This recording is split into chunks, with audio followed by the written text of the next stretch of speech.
ನಮಸ್ಕಾರ. ಭಾಗ್ಯಲಕ್ಷ್ಮಿ ಇವತ್ತಿನ ಸಂಚಿಕೆಯಲ್ಲಿ ಏನಾಗ್ತಾ ಇದೆ ಅಂತ ನೋಡೋಣ. ಸಂಚಿಕೆ ಶುರುವಿನಲ್ಲಿ ಸುನಂದ ಹೇಳಿರೋ ಮಾತಿನಿಂದ ಭಾಗ್ಯ ಅಂತೂ ತುಂಬಾನೇ ಬೇಜಾರಾಗ್ಬಿಟ್ಟು ಹಾಗೆ ಅಡ್ಗೆ ಮನೆಯಲ್ಲಿ ಕೆಲಸ ಮಾಡ್ತಾ ಇರ್ತಾಳೆ. ಆಗ ಪೂಜೆ ಅಲ್ಲಿಗೆ ಬಂದ್ಕೊಂಡು, ಅಕ್ಕ ನೀನ್ ಮಾಡಿರೋದು ನನ್ಗೊಂದ್ ಸ್ವಲ್ಪನೂ ಕೂಡ ಸರಿಯಾಗಿಲ್ಲ ಅಕ್ಕ. ಇವಾಗ ಅಮ್ಮ ಆತರ ಎಲ್ಲ ಮಾತಾಡದಿದ್ರೆ ಇವಾಗ ಎಲ್ಲ ಬ್ಲೇಮನ್ನು ಇವಾಗ ನಿನ್ ಮೇಲೆ ಏನೇ ಎಲ್ಲ ನೀನ್ ಹಾಕೊಂಡು ನೀನ್ ಈ ತರ ಸಂಕಟ ಪಡೋದನ್ನ ನನ್ನಿಂದ ನೋಡಕ್ ಆಗಲ್ಲ ಅಂತ ಪೂಜೆ ಹೇಳ್ತಿರ್ಬೇಕಾದ್ರೆ, ಇಲ್ಲ ಪೂಜಾ ಇವಾಗ ಅಮ್ಮ ಹೇಳಿರೋದು ಕೂಡ ಸರಿಯಾಗಿದೆ. ನಾನಿವಾಗ ಕನಿಕಾ ಹತ್ರ ಜಗಳ ಮಾಡಿ ಅವಳಿಂದ ಇಷ್ಟೊಂದು ದ್ವೇಷ ಕಟ್ಕೊಂಡಿಲ್ಲ ಅಂತಂದ್ರೆ ಇವತ್ತು ಇವಾಗ ನಿನ್ ಮದ್ವೆ ಇವಾಗ ಮುರಿದ್ ಬೀಳ್ತಾ ಇರ್ಲಿಲ್ಲ. ಹಾಗಾಗಿ ಇವಾಗ ನಿನ್ ಮದ್ವೆ ಕ್ಯಾನ್ಸಲ್ ಆಗಕ್ಕೆ ಇವಾಗ ನಾನೇ ಕಾರಣ ಆಗ್ಬಿಟ್ಟೆ, ಇದೆಲ್ಲ ನಂದೇ ತಪ್ಪು ಅಂತ ಭಾಗ್ಯ ತುಂಬಾನೇ ಬೇಜಾರಾಗಿ ಹೇಳ್ತಾ ಇರ್ಬೇಕಾದ್ರೆ, ಖಂಡಿತ ನೀನ್ ಏನನ್ನು ಕೂಡ ತಪ್ಪು ಮಾಡಿಲ್ಲ ಅಂತ ಅವಾಗ ಡೋರ್ ಹತ್ರ ಬಂದ್ಕೊಂಡು ರಾಮದಾಸ್ ಕಾಮತ್ ಮತ್ತೆ ಕಿಶನ್ ಬಂದು ನಿಂತ್ಕೊಂಡು ಕಾಮತ್ ಅವರು ಹೇಳ್ತಾರೆ. ಆಗ ಭಾಗ್ಯಗಂತೂ ತುಂಬಾನೇ ಶಾಕ್ ಆಗ್ಬಿಟ್ಟು ಅವ್ರಿಬ್ರನ್ನ ಹಾಗೆ ನೋಡ್ಕೊಂಡು ನಿಂತ್ಕೊಂಡಿರ್ತಾಳೆ. ಆಗ ಪೂಜನಿಗೂ ಕೂಡ ತುಂಬಾನೇ ಶಾಕ್ ಆಗ್ತಾ ಇರುತ್ತೆ. ಏನಮ್ಮ ಹೀಗೆ ನೋಡ್ಕೊಂಡು ನಿಂತ್ಕೊಂಡಿರ್ತೀಯಾ ಅಥವಾ ಒಳಗಡೆ ಏನ್ ಕರಿಯಲ್ವಾ ಅಂತ ಕೇಳ್ತಾರೆ. ಆಗ ಭಾಗ್ಯ ಅಂತೂ, ಅಯ್ಯೋ ಕ್ಷಮಿಸಿ ಸರ್, ಬನ್ನಿ ಬನ್ನಿ ಒಳಗಡೆ ಬನ್ನಿ, ಕಿಶನ್ ಅವರೇ ನೀವು ಒಳಗಡೆ ಬನ್ನಿ ಅಂತ ಹಾಗೆ ಕರೆದು ಸೋಫಾ ಮೇಲೆ ಕೂರಿಸ್ತಾಳೆ.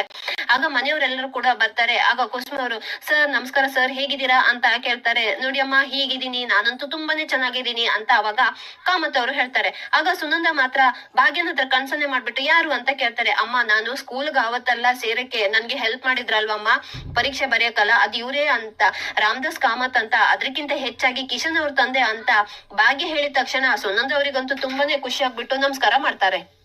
ಆಗ ಭಾಗ್ಯ ಪೂಜನಿಗೆ ಕಣ್ಸನ್ನೆ ಮಾಡ್ಬಿಟ್ಟು ಒಳಗಡೆ ಹೋಗಿ ಜ್ಯೂಸ್ ತಗೋಬರಕ್ಕೆ ಹೇಳ್ತಾಳೆ. ಇನ್ನ ಒಂದ್ ಕಡೆ ಇವರಿಬ್ರು ಮನೆಗೆ ಯಾಕೆ ಇಷ್ಟೊತ್ನಲ್ಲಿ ಬಂದಿದಾರಂತ ಕುಸುಮ ಮತ್ತೆ ಮನೆಯವರಿಗೆಲ್ಲ ತುಂಬಾನೇ ಟೆನ್ಷನ್ ಆಗ್ತಾ ಇರುತ್ತೆ.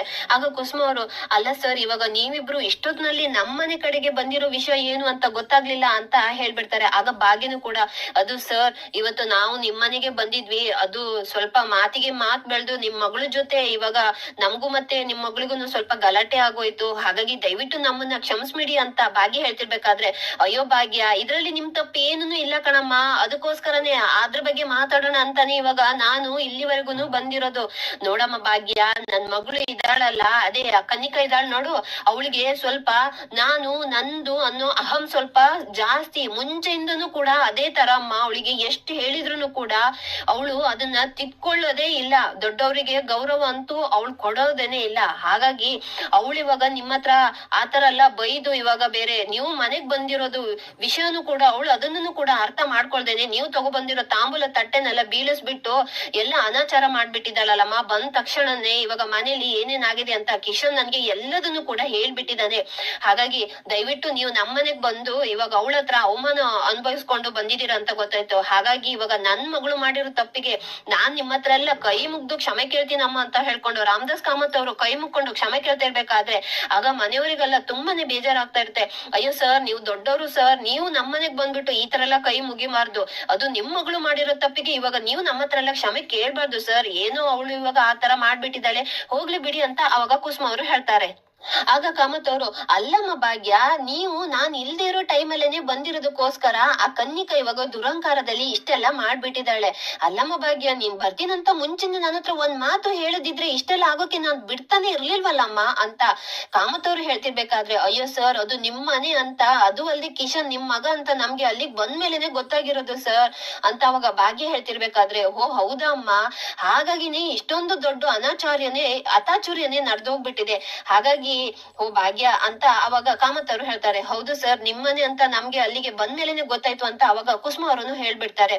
ಅದು ಸರ್ ಹೀಗೆ ಮನೆಯವರೆಲ್ಲ ಕುತ್ಕೊಂಡು ಮಾತಾಡ್ತಾ ಇರ್ಬೇಕಾದ್ರೆ ಆಗ ಪೂಜಾ ಅಲ್ಲಿಗೆ ಅವ್ರಿಬ್ರಿಗೂ ಕೂಡ ಜ್ಯೂಸ್ ಇಟ್ಕೊಂಡು ಬರ್ತಾಳೆ.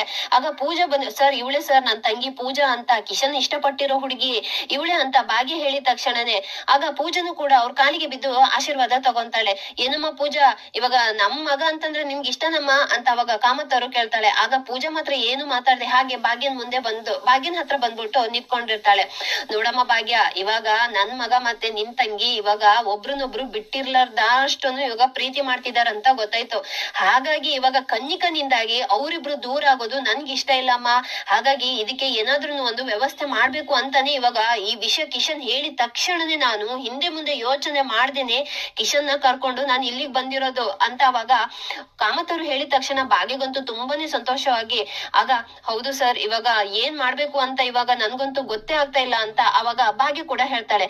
ಏನ್ ಮಾಡೋದು ಅಂತ ಗೊತ್ತಾಗ್ತಿಲ್ಲ ಅಂತಂದ್ರೆ ಇನ್ನೇನ್ ಮಾಡೋದಮ್ಮ, ಇವಾಗ ಇವರಿಬ್ರು ಮದ್ವೆ ಮಾಡ್ಸೋದು ಅಷ್ಟೇ ಅಂತ ಅವಾಗ ಕಾಮತ್ ಅವ್ರು ಹೇಳಿದ ತಕ್ಷಣ ಭಾಗ್ಯನ್ ಮನೆಯವರಿಗೆಲ್ಲ ತುಂಬಾನೇ ಶಾಕ್ ಆಗ್ತಾ ಇರುತ್ತೆ.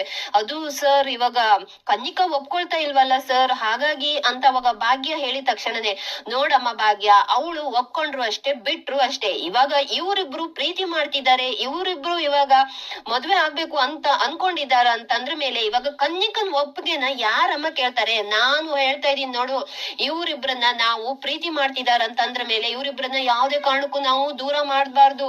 ಅದ್ರದಿಂದ ಪಾಪ ನಮಗ್ ಬರುತ್ತೆ ಕಣಮ್ಮ. ಹಾಗಾಗಿ ಮುಂದಿಂದು ಏನೇನ್ ಆಗ್ಬೇಕೋ ಅದನ್ನೆಲ್ಲ ನಾನೇ ನೋಡ್ಕೊಂತೀನಿ, ನೀನ್ ಇದ್ರ ಬಗ್ಗೆ ಏನನ್ನು ಕೂಡ ಟೆನ್ಷನ್ ಮಾಡ್ಕೋಬೇಡ ಕಣಮ್ಮ ಅಂತ ರಾಮದಾಸ್ ಕಾಮತ್ ಅವರು ಹೇಳಿದ ತಕ್ಷಣ ಕುಸುಮ ಮನೆಯವ್ರಿಗಂತೂ ತುಂಬಾನೇ ಖುಷಿ ಆಗ್ತಾ ಇರುತ್ತೆ.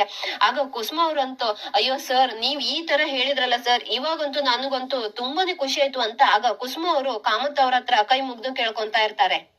ಆಗ ಸುನಂದ ಅವ್ರಂತೂ ತುಂಬಾನೇ ಖುಷಿ ಆಗ್ಬಿಟ್ಟು, ಸರ್ ಏನ್ ಸರ್ ನೀವ್ ಹೇಳ್ತಾ ಇರೋದು ನಿಜನಾ ಸರ್? ಅಂತಂದ್ರೆ ಇವಾಗ ಈ ಕಿಶನ್ ಮತ್ತೆ ನಮ್ ಮಗಳು ಪೂಜನ್ಗೆ ಇವಾಗ ನೀವೇನೆ ಮುಂದೆ ನಿಂತ್ಕೊಂಡು ಮದ್ವೆ ಮಾಡ್ತೀರಾ ಸರ್ ಅಂತ ಅವಾಗ ಸುನಂದ ಕೇಳ್ತಿರ್ಬೇಕಾದ್ರೆ, ಹೌದಮ್ಮ, ಈ ವಿಷಯದಲ್ಲಿ ನಿಮ್ಗೆ ಯಾವ್ದೇ ರೀತಿಯಾಗಿರೋ ಅನುಮಾನ ಬೇಡ.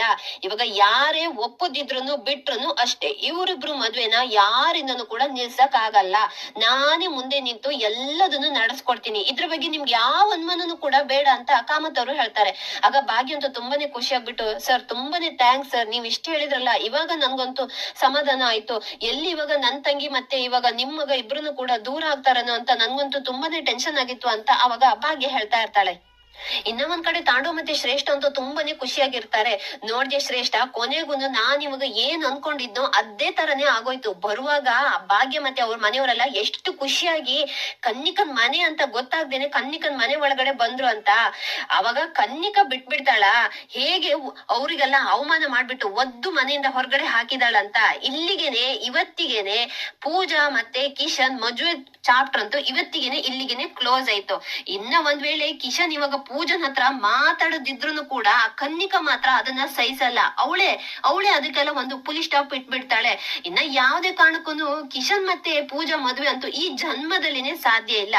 ಎಸ್, ನನ್ಗೂನು ಕೂಡ ಇದೇ ಬೇಕಾಗಿತ್ತು. ನೋಡ್ದ್ಯಾ ಶ್ರೇಷ್ಠ, ಇವಾಗ ನಾನ್ ಏನನ್ನು ಕೂಡ ಎಫರ್ಟ್ ಹಾಕ್ದೆ, ಇವಾಗ ತನ್ನಷ್ಟಕ್ಕೆ ತಾನೇನೆ ಇವಾಗ ಕಿಶನ್ ಜೊತೆ ಪೂಜನ್ ಮದ್ವೆ ಹೇಗೆ ನಿಂತೋಯ್ತು ಅಂತ ಅದೇ ತರ ಈ ಭಾಗ್ಯ ಹೋದವಾಗ್ಲೆಲ್ಲ ಎಲ್ಲೆಲ್ಲಿ ಹೋಗ್ತಾಳೋ ಅವಳದು ಇವಾಗ ಅನಿಷ್ಟದಿಂದನೇ ಅವಳ ಎಲ್ಲಾ ಕೆಲ್ಸನೂ ಕೂಡ ಹಾಳಾಗುತ್ತೆ. ಅವಳು ಹೋಗಿರೋ ಕಡೆ ಎಲ್ಲಾ ಕಡೆನೂ ಅವಳು ಇದೇ ತರ ಅವಮಾನನ ಅನುಭವಿಸ್ಬೇಕು. ಫೈನಲಿ ಆ ಭಾಗ್ಯ ಮಾತ್ರ ಯಾವ್ದೇ ಕಾರಣಕ್ಕೂ ನೆಮ್ಮದಿಯಾಗಿ ಇರೋಕೆ ನಾನ್ ಬಿಡೋದೇ ಇಲ್ಲ. ಭಾಗ್ಯ, ನಿನ್ಗೆ ಇದೇ ತರ ಅವಮಾನ ಆಗ್ತಾ ಇರುತ್ತೆ ಕಡೆ, ನಿನ್ನನ್ ಮಾತ್ರ ನಾನ್ ಯಾವ್ದೇ ಕಾರಣಕ್ಕೂ ಸುಮ್ನೆ ಬಿಡಲ್ಲ ಅಂತ ತಾಂಡವ್ ಶ್ರೇಷ್ಠನ ಹತ್ರ ಹೇಳ್ತಾ ಇರ್ತಾನೆ. ಇನ್ನ ಒಂದ್ ಕಡೆ ಕನ್ನಿಕನು ಕೂಡ ಮನೆಯಲ್ಲಿ ಇದ್ದಕ್ಕಿದ್ದಂಗೆನೆ ಕಿಶನ್ ಕರ್ಕೊಂಡು ರಾಮದಾಸ್ ಕಾಮತ್ ಅವರು ಎಲ್ಲಿ ಹೋಗ್ಬಿಟ್ಟಿದ್ದಾರೆ, ಒಂದ್ ವೇಳೆ ಭಾಗ್ಯನ್ ಮನೆಗೆ ಏನಾದ್ರೂ ಹೋಗ್ಬಿಟ್ರ ಅಂತ ಅವಳನ್ನು ಕೂಡ ತುಂಬಾ ಟೆನ್ಷನ್ ಅಲ್ಲಿ ಆ ಕಡೆ ಈ ಕಡೆ ಒದ್ದಾಡ್ತಾ ಇರ್ತಾಳೆ. ಇಲ್ಲಿಗೆ ಈ ಸಂಚಿಕೆ ಮುಕ್ತಾಯವಾಗುತ್ತೆ. ವಿಡಿಯೋ ನೋಡಿದ್ದಕ್ಕಾಗಿ ಧನ್ಯವಾದ.